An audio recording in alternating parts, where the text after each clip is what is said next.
Si Kakashi Hatake ay isa sa mga mas mataas na antas ng ninja sa Hidden Leaf Village. Siya ang guro sensei ng Uzumaki Naruto, Haruno Sakura at Uchiha Sasuke. Ang kanyang guro ay ang pang-apat na Hokage, si Minato Namikaze at ang kanyang mga kasamahan ay sina Obito Uchiha at Rin Noara. Ang karibal niya ay si Might Guy. Ang kanyang ama ay ang puting buhok ng Leaf. Ang kanyang isa at tanging orihinal na pamamaraan ay Raikiri, Kidlat Talim. Si Kakashi ay isa sa Junin ng Hidden Leaf Village, elite top-level ninja, at trainer, teacher ng Team 7. Nakasuot siya ng ninja mask na tinatakpan ang kanyang mukha hanggang sa ibaba ng mga mata at isinusuot ang kanyang headband na nakatagilid sa kanyang ulo na tinatakpan ang kanyang kaliwang mata. Noong una, iniisip ni Naruto, Sakura, at Sasuke na hindi siya gaanong guro o ninja, ngunit nang ilagay sila ni Kakashi sa ilalim ng kanyang kursong, survival training, na pagtanto ng tatlong, genin, rookie, first level ninja, ang halaga ng pagtutulungan ng magkakasama sa ginagawa ang misyon. Ang kakaibang kakayahan ni Kakashi ay ang paggamit ng Sharingan sa kanyang kaliwang mata, hindi naman taga-Uchiha si Kakashi. Ang Sharingan ay nagpapahintulot sa gumagamit na kopyahin at hulaan ang mga paggalaw ng anumang Genjutsu o Ninjutsu technique. Nakuha niya ito mula sa isang naghihingalong kaibigan na si Obito Uchiha, na naghihingalo sa isang nabigong misyon, na durog ang kalahati ng kanyang katawan, at binigyan si Kakashi ng kanyang mata pagkatapos na si Kakashi mismo ay nalaslas ang kaliwang mata. Sa panahon ng time skip, nakuha ni Kakashi ang Mangekyou Sharingan, na nagpapahintulot sa kanya na lumikha ng mga black hole, na ipinakita noong ginamit niya ito kay Deidara. Gayunpaman, maaari lamang niya itong gamitin ng napakadalas, dahil napakadali nitong nauubos ang kanyang chakra sa mapanganib na mababang antas. Siya ay nagtrabaho at umunlad sa lahat ng antas, kabilang ang Anbo.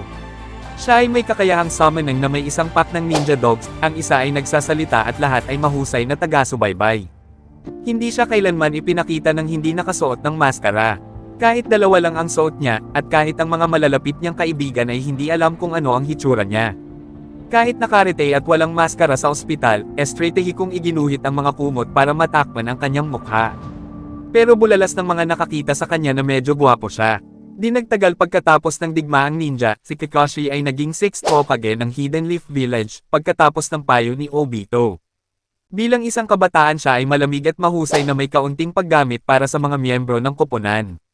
Ang kanyang mataas na rate ng tagumpay ay minarkahan siya bilang isang mahusay na potensyal na ninja, at minamaliit niya ang mga hindi. Ngunit nagbago ang masamang personalidad na iyon nang ang isang mahalagang misyon ay naging masama. Natagpuan niya ang kanyang sarili sa isang kuweba na malapit ng gumuho at ang isang miyembro ng koponan, si Obito Uchiha, ay nadurog ang kalahati ng kanyang katawan ng isang malaking bato. Sinusubukan ni Kakashi ang lahat ng kanyang makakaya upang palayain si Obito.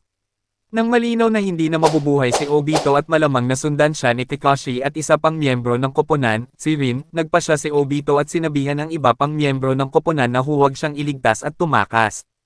Nais ding ibigay ni Obito ang kanyang mata sa Sharingan upang matulungan silang makatakas mula sa mga kalaban na nasa kamay.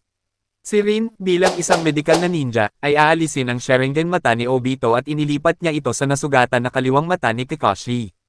Dahil sa sakripisyo ni Obito, natutunan ni Kakashi ang halaga ng pagkakaibigan at ang kahalagahan ng pagtutulungan ng magkakasama.